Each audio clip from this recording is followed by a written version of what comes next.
Selamat pagi saudara-saudari dikasihi Kristus. Mari kita mengawali hari baru dengan mendengarkan firman Tuhan yang diambil dari Injil Lukas bab 13 ayat 10 sampai dengan 17. Tuhan bersamamu.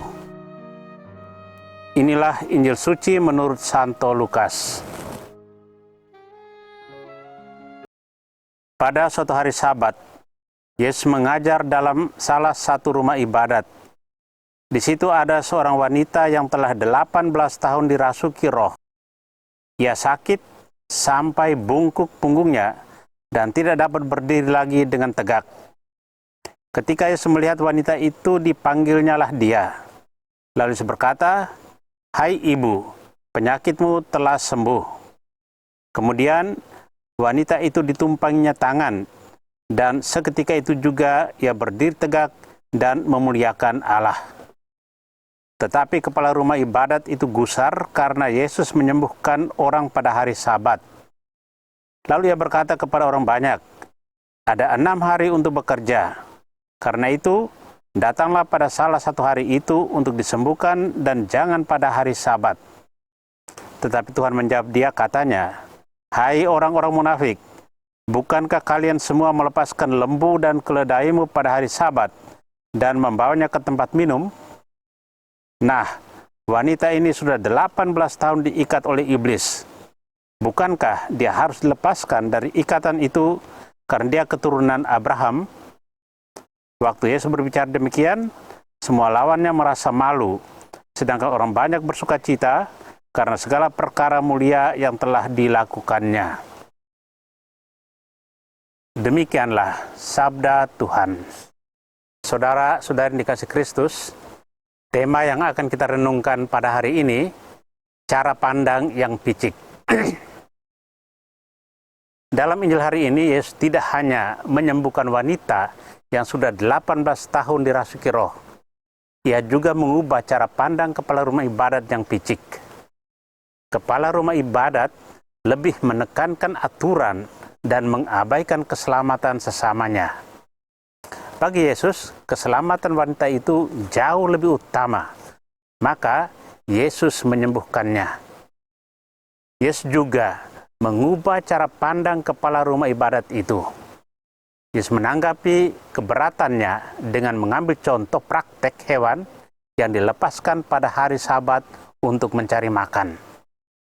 Kalau hewan saja diperlakukan demikian, maka manusia juga diperlakukan secara pantas. Yesus menanggapi perkataan kepala rumah ibadat dengan suatu pengajaran. Ia menegaskan bahwa ketidakpedulian terhadap sesama adalah dosa.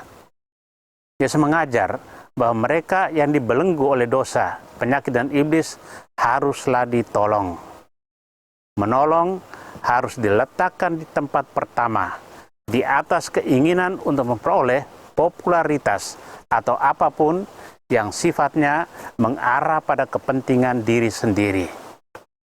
Rintihan mereka yang menderita adalah rintihan pribadi yang mengetuk mohon belas kasih dari sesamanya. Mengabaikan penderitaan sesama berarti mengabaikan Tuhan yang hadir tersembunyi dalam pribadi yang menderita tersebut. Saudara yang terkasih, Tuhan Yesus memiliki kasih yang besar yang nampak dari perhatiannya kepada seorang ibu yang sudah 18 tahun dirasuki roh. Kasih yang ditunjukkan Yesus melampaui hubungan genealogis dan psikologis. Kasih Yesus murni dari dirinya seutuhnya karena Allah adalah kasih. Yesus iba melihat penderitaan ibu tersebut dan tanpa diminta perempuan itu, Yesus mengulurkan tangan dengan tulus hati tanpa ada unsur yang lain di baliknya. Bentuk kasih yang ditunjukkan Yesus adalah membebaskan orang lain dari penderitaannya. Tuhan Yesus mengedepankan kasih daripada aturan-aturan yang kaku.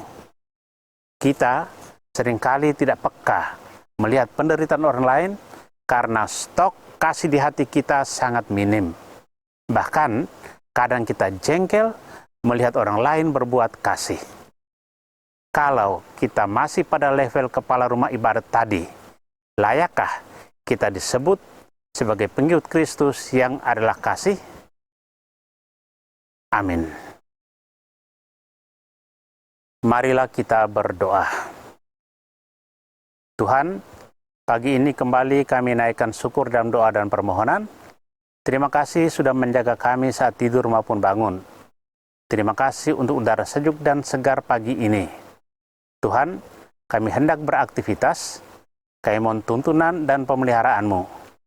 Jauhkanlah kami dari yang jahat, dan berilah kami kekuatan dan kesehatan. Ajarlah kami untuk saling mengasihi dan mengampuni. Kami serahkan hari ini ke dalam tangan-Mu. Kristus terang dunia, berkatilah keluarga-keluarga kami, jadikanlah kami alat kasih-Mu, dan pantaskanlah kami menjadi hamba-Mu yang setia. Amin. Tuhan bersamamu.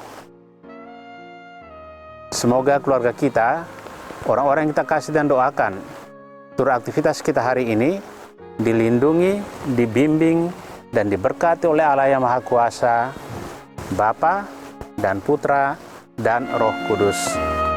Amin.